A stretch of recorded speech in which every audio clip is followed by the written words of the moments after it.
जीअं त असांखे मालूमात मिली हफ़ीज़ पंवर साहब ऐं सां गॾु हिकिड़ो मासूम बचिड़ो बि आहे। असां अॼु उनजे हमदर्दी जे लाइ उनजे वरसा वटि अची पहुता आहियूं ऐं असां उन्हनि सां भरपूर पंहिंजे क़िस्म ताउन जो चयो आहे त जेतिरो थी सघंदो असां उन्हनि सां हर मोड़ ते ताउन कंदासीं। कोशिश उहे बि कनि, असां बि कोशिश कंदासीं। अल्लाह में उमेदु आहे त अल्लाह ताला पंहिंजी महिरबानी कंदो। हितां जा जेके चूंडियल नुमाइंदा आहिनि जंहिंजी ज़िमेदारी आहे ऐं दोस्तनि जो चवणु आहे त असां सां कोई राब्ते में न आयो आहे, उन्हनि जी ज़िमेदारी आहे उहे पंहिंजे हल्के में पंहिंजे वोटरनि जे तहफ़ुज़ जे लाइ उन्हनि जी मदद जे लाइ पंहिंजी ज़िमेदारी उहे पूरी करनि।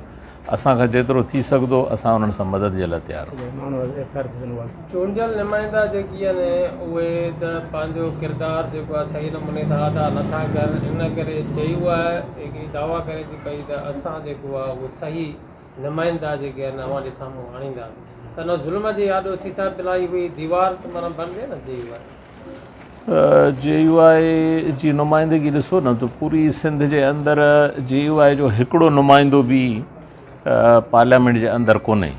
हाणे जॾहिं असांजो हिकिड़ो ई नुमाइंदो कोन्हे त इहो सुवालु उन्हनि खां थियणु खपे त जेके चूंडिजी आया आहिनि, जेके इलेक्शन में खटे आया आहिनि, हुकूमत जी कुर्सी ते वेठा आहिनि, इहा ज़िमेदारी बि उन्हनि जी आहे। जमीयत उलमा इस्लाम खे मौक़ो ॾियो पूरे मुल्क जे अंदरि या सिंध जे अंदरि मौक़ो ॾियो त पोइ तव्हां जमात खां इहो सुवालु करे सघो था। जमात हिन महिल आवाम सां गॾु आहे, मैदान ते, प्लेटफार्म ते, हर मोड़ ते, रोडनि ते, एहतजाज में, ऐं हर क़िस्म जी हमदर्दी जमात जी हिननि अवाम सां आहे।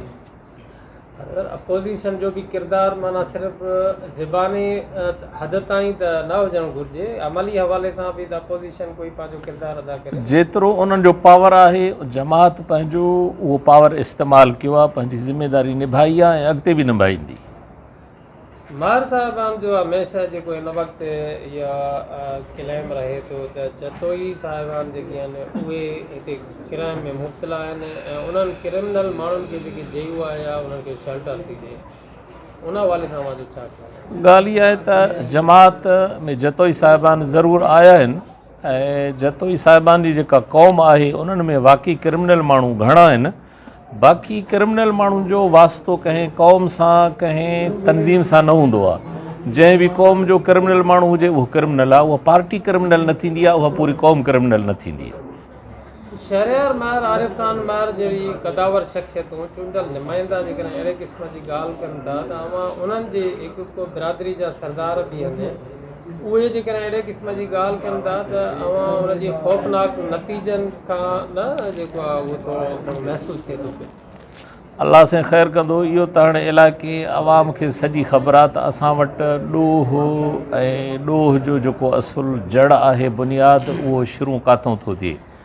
जमात जमीयत उलमा इस्लाम हर हमेशह ॾोह जी मुखालफ़त कई आहे, इन ज़ालिमाना निज़ाम जी मुखालफ़त कई आहे, पर असल खां वठी मथां खां वठी इहा पॉलिसी आहे त पूरी दुनिया जे अंदरि हिन वक़्तु जेकॾहिं निशाने ते आहे उहो इस्लाम ई आहे। इस्लाम सां जेको बि माण्हू तालुक़ु रखे थो उहो हिन सरमाएदारा निज़ाम, हिन ज़ालिमाना निज़ाम जे लाइ रुकावटी आहे। उन्हनि खे पोइ उहे सरमाएदार, उहे सरदार, उहे वॾेरा, उहे हाकिम हुकुमरान बर्दाश्त न कंदा। बाक़ी असुल हक़ीक़त इहा आहे त जमीयत उलमा इस्लाम इन ॾोह, इन ज़ुल्म, इन जबर जे, इन निज़ाम ज़ालिमाना जे ख़िलाफ़ हर हमेशह रही आहे ऐं रहंदी।